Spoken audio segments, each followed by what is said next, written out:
Fala investidor, fala investidora, como é que vocês estão? Espero que estejam todos muito bem.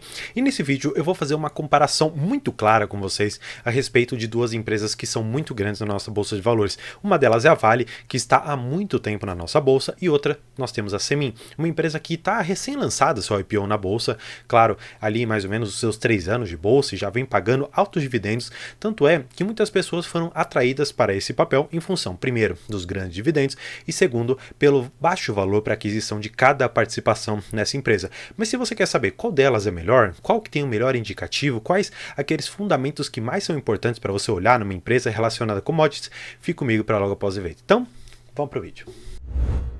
Bem, eu preparei alguns tantos slides aqui para a gente poder olhar indicador por indicador o que é mais interessante nessa empresa. Bem, a primeira coisa que você tem que enxergar, de uma certa maneira, é o EBITDA dessa empresa. Claro, eu já comentei em alguns tantos vídeos que o EBITDA ele não é um indicador tão preciso para você que é um pequeno investidor. Por quê? O EBITDA, ele na verdade é um indicador que mostra quais os ganhos das empresas antes, por exemplo, de pagar os juros das dívidas, antes de pagar, por exemplo, alguns tributos, a amortização, a depreciação dos seus ativos. Então, na verdade, nós temos aqui uma aproximação do quanto que as suas operações geram de caixa para a empresa antes de passar por todos esses descontos. Eu sempre comento que o lucro líquido é o que o investidor, o pequeno investidor deve olhar, porque é a partir dele que, na maioria das empresas, nós vamos extrair o quanto nós vamos receber de dividendos. Para começar, eu quero mostrar para vocês a performance da Vale no primeiro trimestre de 2023 e nós tivemos, claro, um EBITDA na casa dos seus 3 bilhões 387 milhões de reais. Ao passo que, se você for pegar, por exemplo, a Semin, você vai perceber na questão, claro, do EBITDA, na questão das vendas totais aqui, você vai poder perceber uma margem EBITDA, um lucro basicamente aqui na casa do seu 1 bilhão 887 milhões de reais, você pode ver aqui embaixo.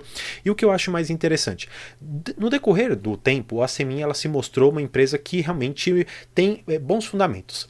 Quando a gente olha para a mina Casa de Pedra, especialmente ali também para a usina Quebra-Queixo, que ela conseguiu fazer aquisição, ou seja, ela vai conseguir reduzir os gastos de energia, isso é muito interessante para ela, porque essas empresas elas demandam muito de energia elétrica. A Vale ela também tem algumas usinas ali que fazem parte do seu portfólio, tem muita energia contratada, então aqui é bastante interessante você notar que essas duas empresas elas têm um EBITDA muito interessante e elas têm conseguido sim trazer valorização para o seu acionista. Então, olhando aqui, a gente já consegue tirar que a empresa operacionalmente anda muito bem. Agora, será que é só esse indicador que você deve olhar? Será que é só o lucro da empresa? Bem, eu acho interessante você olhar para outras questões, como indicadores de endividamento. Se você olhar aqui em cima, nós vamos ter a Vale e embaixo nós vamos ter a Semin.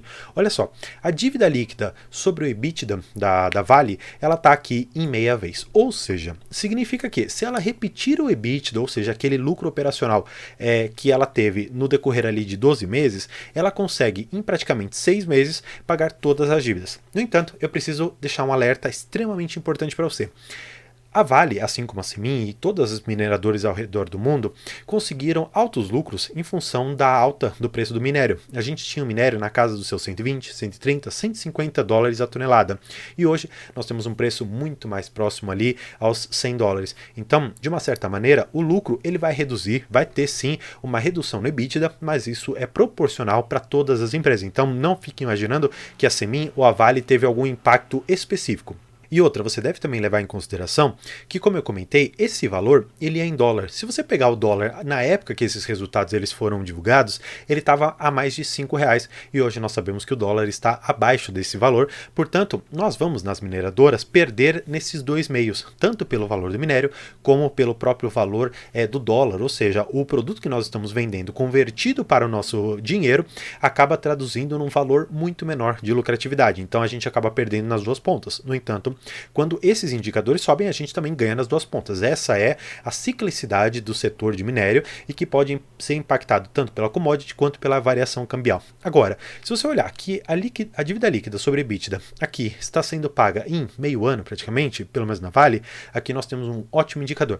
E se você for pegar um tempo mais passado, você vai perceber que está aqui em 0,2, ou seja, basicamente aqui em 2, 3 meses a Vale pagaria todos os seus endividamentos. Agora, você tem que enxergar também que isso daqui, de uma certa maneira, acaba sendo comprometido pelos altos valores do minério e por um dólar também muito favorecido no primeiro trimestre de 2022. Então, Não vamos considerar esses trimestres como algo normal, algo recorrente para a empresa, pelo menos nestes próximos resultados que vão vir, pelo menos ainda em 2023, talvez ainda no comecinho de 24. Portanto, quando você enxergar isso aqui, tem que sempre lembrar que a empresa ela é um organismo vivo, que ela vai ter um resultado que vai ser perpétuo, vai acontecer por diversos e diversos anos. Então você tem que enxergar os motivos que beneficiam e os que prejudicam a companhia. Portanto, talvez os próximos resultados, considerando que a produção ela se mantenha ali estável, nós vamos ter uma certa redução por conta desses drivers que eu comentei, reduzirem a precificação e reduzirem o valor do próprio resultado financeiro da empresa. Agora, quando você olha para cima, você tem um resultado que é muito difícil, na verdade, de você ver em algumas empresas. O que aconteceu?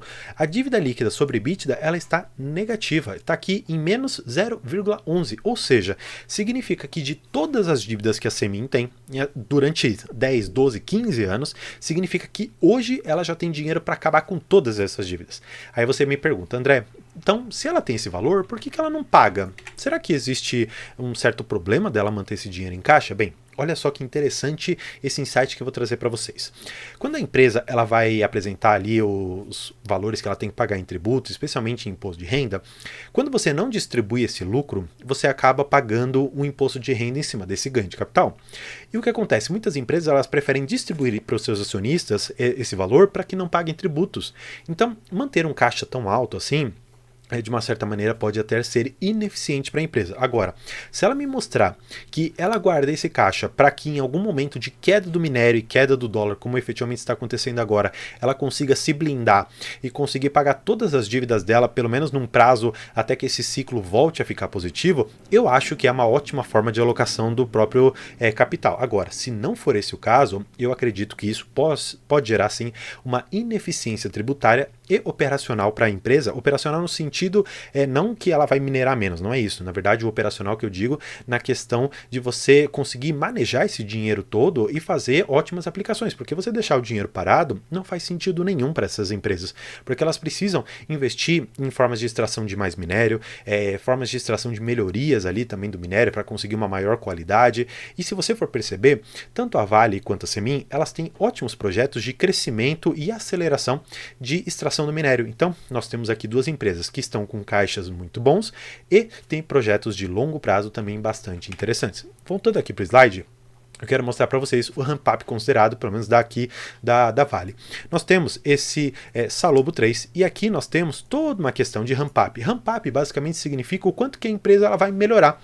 E aqui nós temos algumas prognoses. Olhando aqui, ó, a produção em milhares de toneladas de cobre por mês apenas na planta de Salobo. Aí você vai perceber o quanto que ela está querendo aumentar.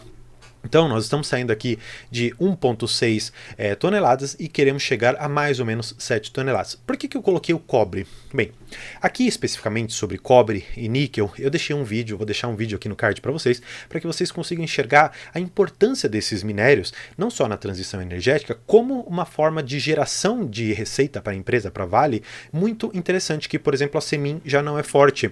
Então, quando a gente consegue enxergar que existem plantas que estão sendo postas em operação pela Vale, que não estão no minério puro, no minério de ferro, mas estão em outros recursos ali, eu acho isso muito interessante. Isso pode destravar para a empresa um grande valor. Se você for pegar, por exemplo, a questão do níquel, a Vale ela já fez um contrato com a Tesla, por exemplo, para fornecimento. E claro, se você não sabe, o níquel é muito importante para a bateria dos carros elétricos, que é o forte da Tesla. Agora, quando você enxerga toda essa questão aqui de investimentos, não só da parte de cobre, mas também da parte do próprio minério de ferro, e considerando também que a Vale tem o melhor minério de ferro do mundo, nós enxergamos aqui não só um diferencial competitivo, mas também um diferencial dentro dos braços de receita que ela pode ter lá dentro. Claro, lembrando mais uma vez que o minério de ferro é o core da empresa, é o principal dela, mas níquel e cobre estão se tornando boas fontes de receita e podem sim dar um diferencial competitivo muito mais interessante, além daqueles que a Vale já tem. Agora, o que eu quero mostrar para vocês em relação à Semin? Olha que interessante.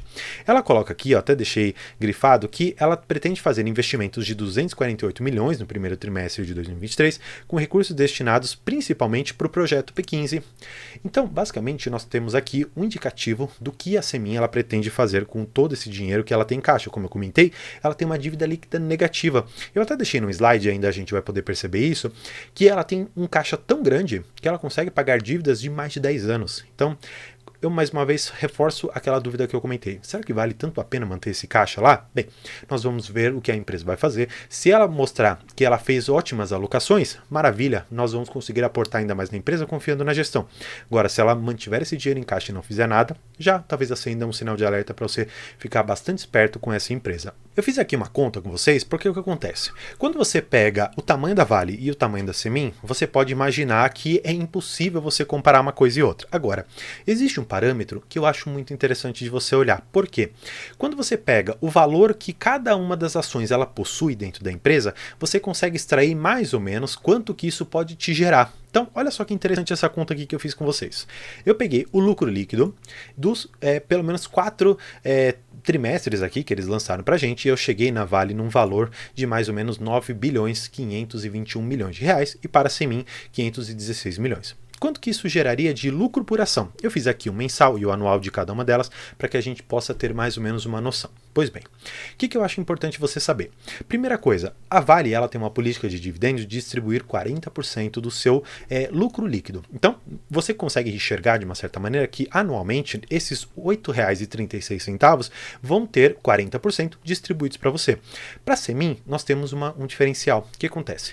A Semin ela é um braço da própria CSN. E o que já foi disposto ali em alguns releases de resultado? Que ela pretende distribuir de 80% até 100% do seu lucro. O que significa para nós que desses 36 centavos, mais ou menos ali 80% ou 100% desse valor pode vir para o nosso bolso como forma de dividendos. Então, você deve enxergar de uma certa maneira que o lucro por ação em relação a quanto as ações elas valem, podem significar algo muito interessante. Eu vou até fazer uma conta com vocês aqui para que vocês consigam enxergar de uma maneira um pouco melhor.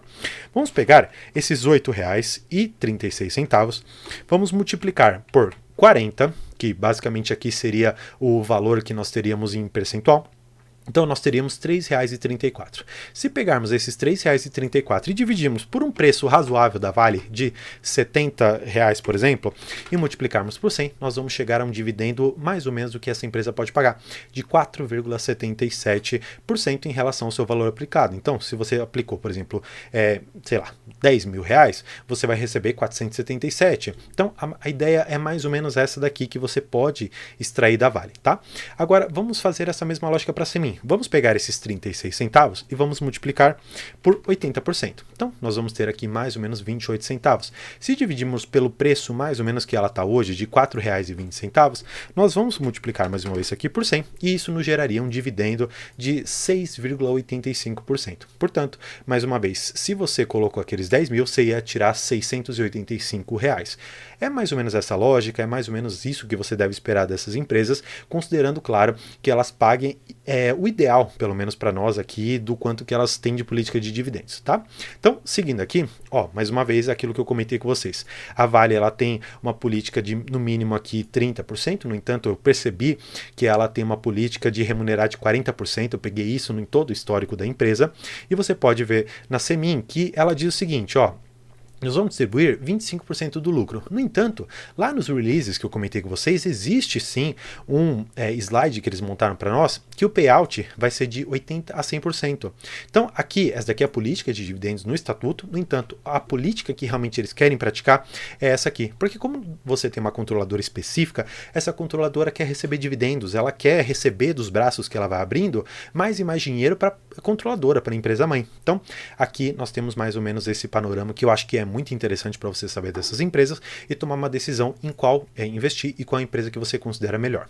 Pois bem, olhando aqui na questão dos dividendos, eu montei esse daqui de uma forma muito razoável para você enxergar quando que elas podem pagar. Primeira coisa que eu quero mostrar para vocês. Aqui na parte de cima nós temos a Vale, claro, só para você saber de que empresa que eu estou falando, e você vai perceber que ela ficou aqui nessa faixa de mais ou menos uns R$3, claro, 2023 isso aqui ainda pode subir um pouco.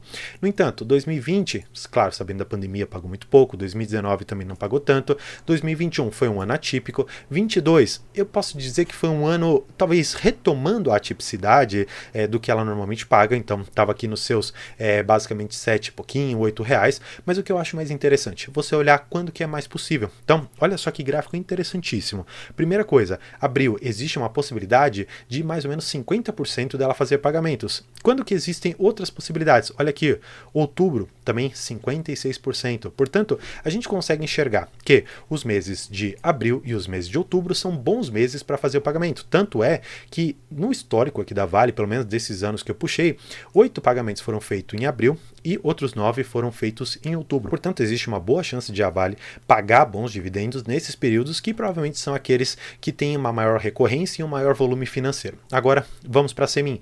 Mais uma vez, como eu comentei, a Semin ela é muito nova na bolsa, então nós temos um histórico de 2021 para frente. E olha só que interessante, nós temos um histórico, como disse, curto, mas maio para nós significa uma possibilidade de pagar aqui 66,67%. Como eu comentei, é uma empresa bastante nova, então nós temos um histórico aqui de um pagamento em janeiro, um em agosto, um em novembro, mas a maioria em maio. Claro, isso pode mudar porque é uma empresa nova em bolsa, então existe sim a possibilidade dela mudar um pouco essa periodicidade. No entanto, você querendo se posicionar nessa empresa para conseguir antecipar um fluxo de dividendos que talvez você possa receber, maio é um ótimo mês para isso.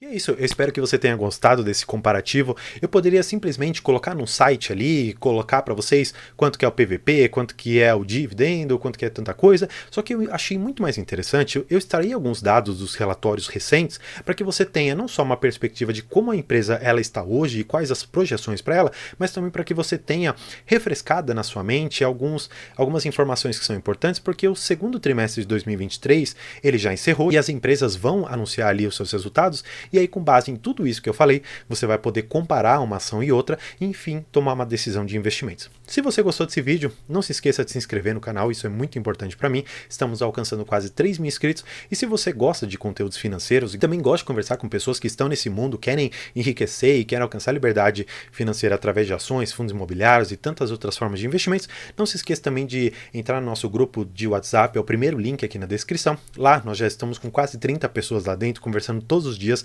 mandando notícias, mandando insights interessantes de empresas que estão um pouco fora do radar e que podem ser ótimas oportunidades. Então, mais uma vez conto com você, não se esqueça de curtir esse vídeo e por hoje é isso. Muito obrigado e tchau!